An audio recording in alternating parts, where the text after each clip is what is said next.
சாண்டில்யனின் ராஜதிலகம். அத்தியாயம் 11. பழியின் வழி.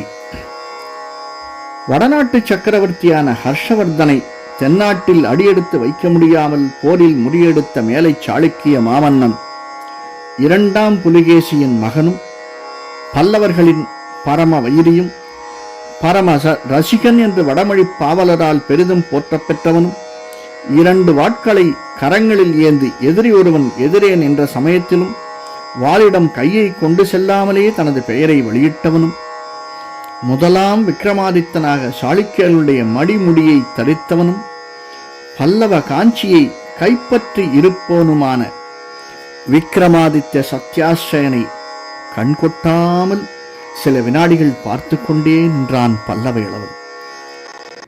தங்கள் தலைநகரை கைப்பற்றிய எதிரி அத்தனை சீக்கிரத்தில் மாமல்லபுரத்திற்கு வந்ததே பெரும் விந்தையாயிருக்க, அவன் ஆதிவராக குறைக்கு தன்னந்தனியே அந்த இரவில் வந்ததும் தன்னை இன்னார் என்று அறிவித்துக் கொண்டதும் நம்பத்தகாத செயலாயிருந்தது பல்லவ இளவலுக்கு.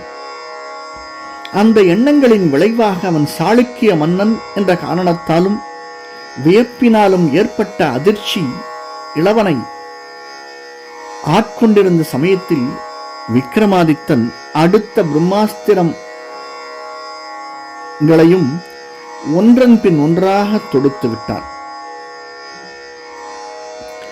எந்த பல்லவ இளவரசனை தேட என் படை வீரர்கள் கடற்கரையை சல்லறை போட்டு சலித்துக் கொண்டிருந்தார்களோ அந்த ராஜசிம்மன் நீ என்பதும் எனக்கு தெரியும்.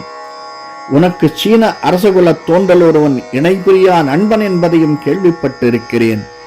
அந்த நண்பன் அதோ இருக்கும் சீனனாயிருந்தால் அதில் நான் வியப்படைவதற்கு காரணம் ஏதும் இல்லை என்று சொல்லம்புகளை வெகு வேகமாக வீசிவிட்ட சாளுக்கிய மன்னன் தனது முடிவுகளில் சந்தேகம் ஏதும் இல்லை என்பதை உணர்ந்த இதழ்களை நன்றாக விகசித்தே புன்முறுவல் செய்தான்.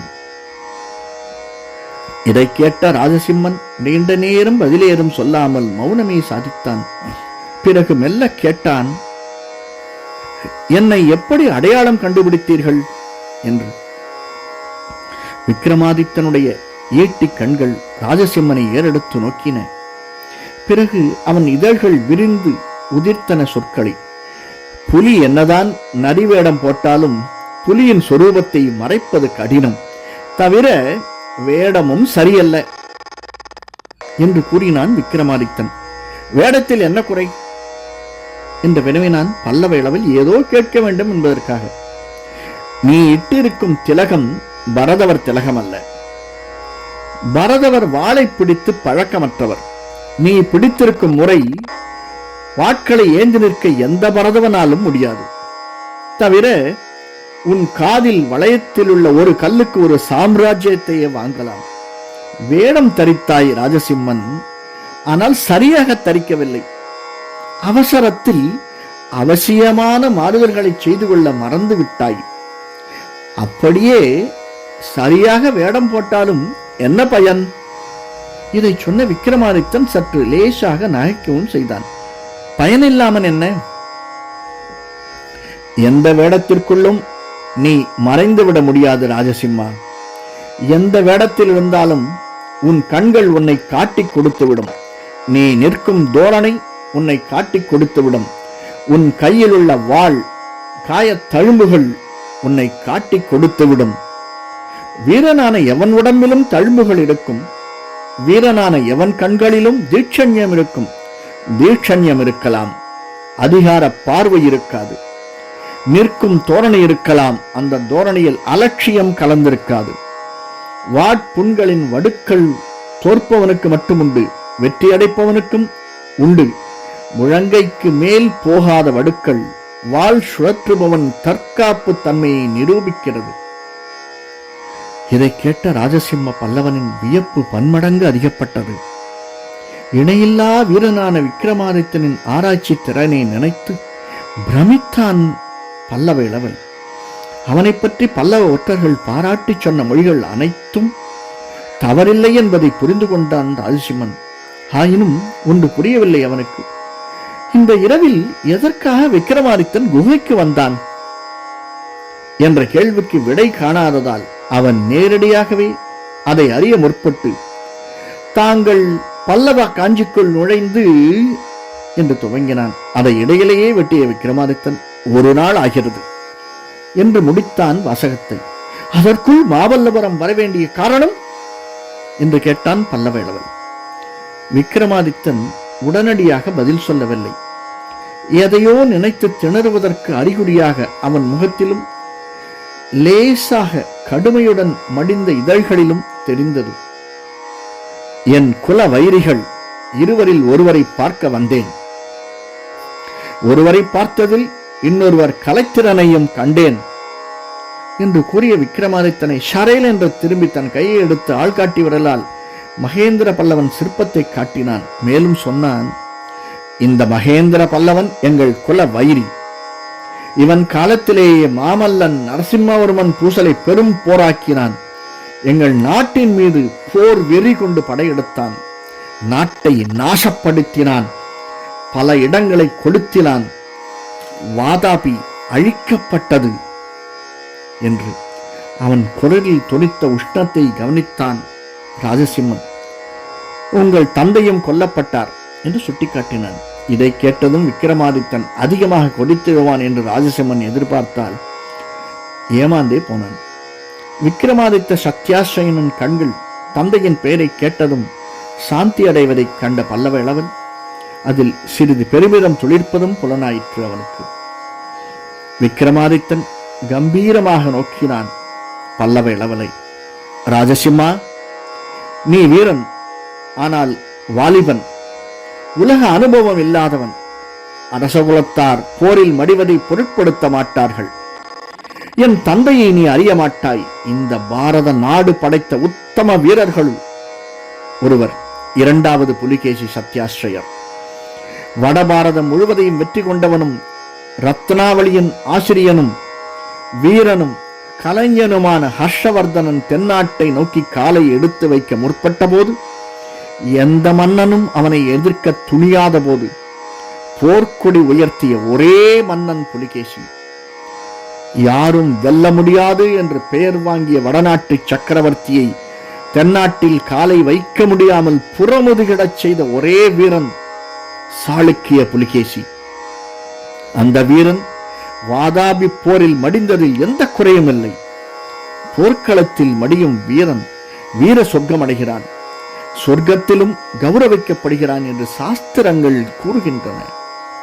ஆகவே அதை நான் பெருமையாக மதிக்கிறேன்.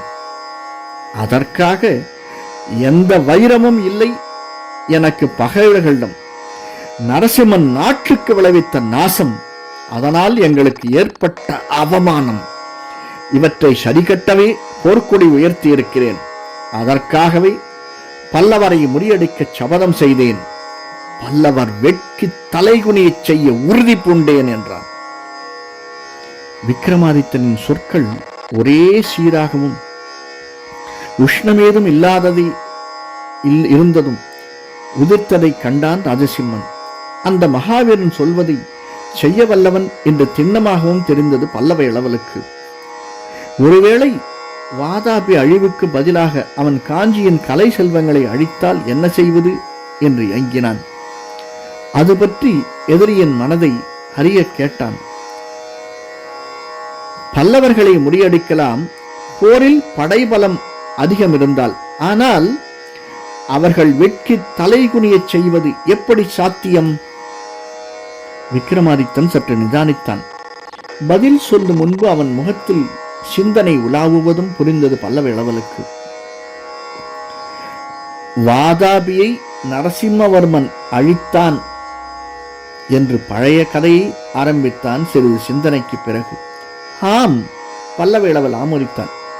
காஞ்சி இப்பொழுது என் கையில் இருக்கிறது.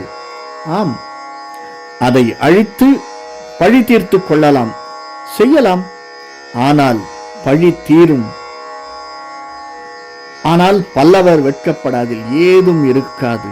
ஆம், ஆகையால் உன் தந்தையின் வழியை கடைபிடிக்க தீர்மானித்து விட்டேன்.